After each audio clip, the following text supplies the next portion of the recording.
Hi, it's Julien Barker at the Spinal Health Centre. I'm talking about acupuncture as we know it, and we're trained medical dry needling.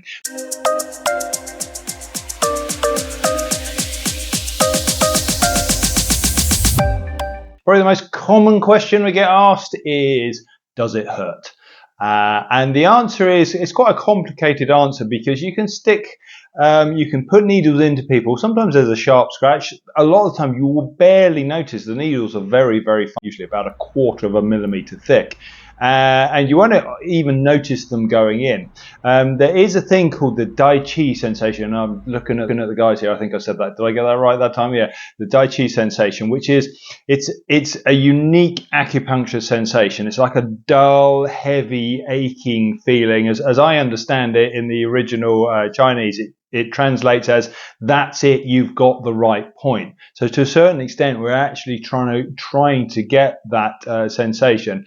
Once you've experienced it, certainly a couple of times, you almost kind of look forward to it. It's like, yeah, it is that spot. And then you will feel that will dissipate usually reasonably quickly, 30 seconds, maybe a minute, and it's like it almost melts away. And with it, it kind of melts away the pain and the sensation as well. So you can't stick needles in people without them noticing completely, as a general rule, especially if you're going in for deeper sore muscles or complex pain issues.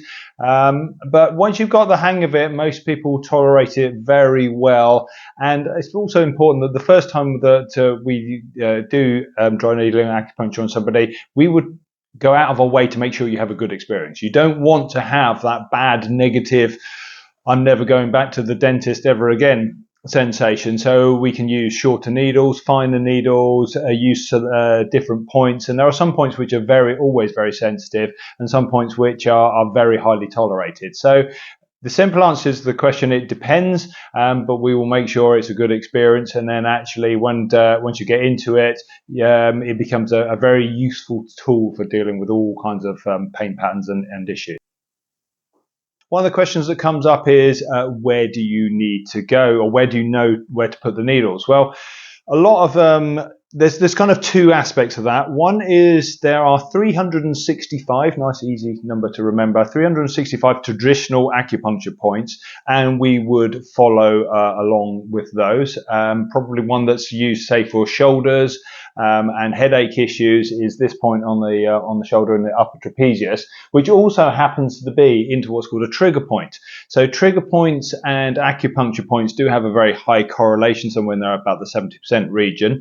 So we're either going for traditional acupuncture points, or then we would look for where you can feel that muscle is tight and tense, and then that's more of a dry needling technique. That's a slight difference to traditional acupuncture to relieve that point.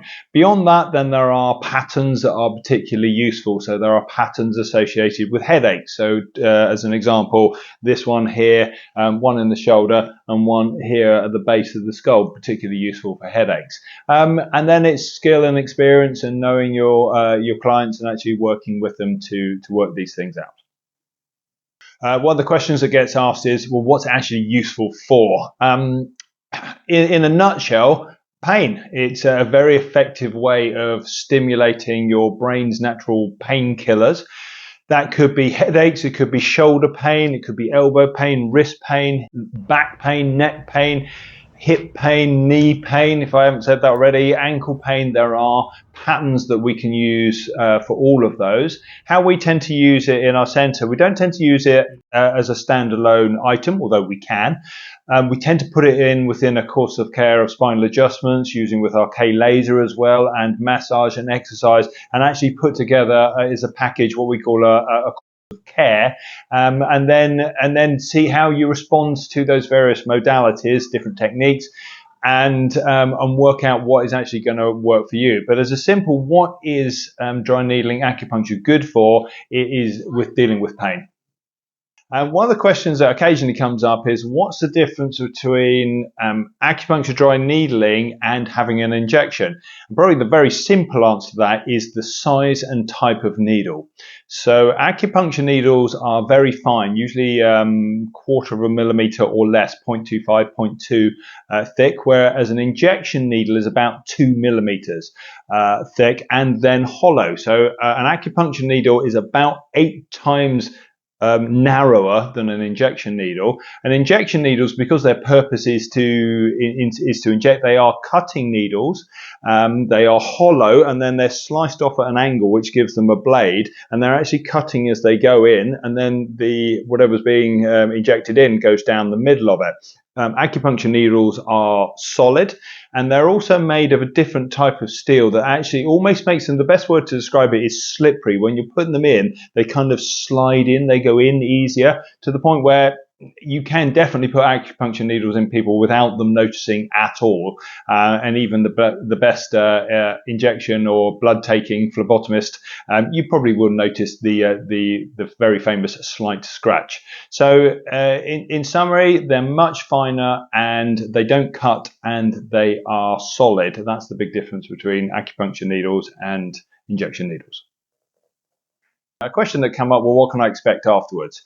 Well, in terms of actual pain relief, typically the way acupuncture works and the way it stimulates our brain to produce chemicals that actually downregulate pain, it peaks around about 4 days after you've done it, and then it has a very long tail of around about 2 weeks. So you can see this slow building of improvement over 4 days and then a gradual tailing off over 2 weeks. Sometimes the pain will just go completely. It depends on what the condition is and how, whether it's a recent injury or a chronic issue.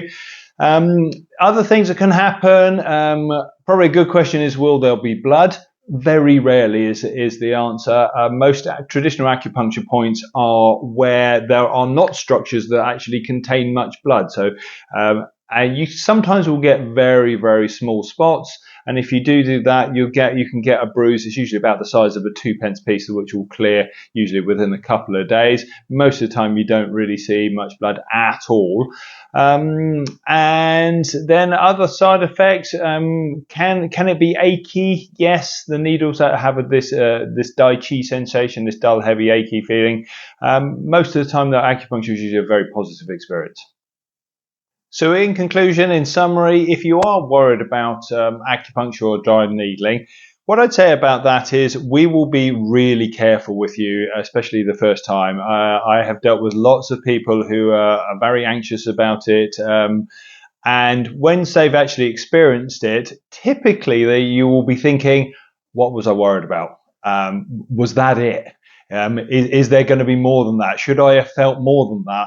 Is the likely outcome, and then we can slowly work our way into it, right through to those people that sometimes actually, if they're not feeling a lot of sensation from the needling, don't think it's actually worked. But when you're starting off anxious, worried, concerned, we will be super gentle with you and make sure you have a good experience and take you through it.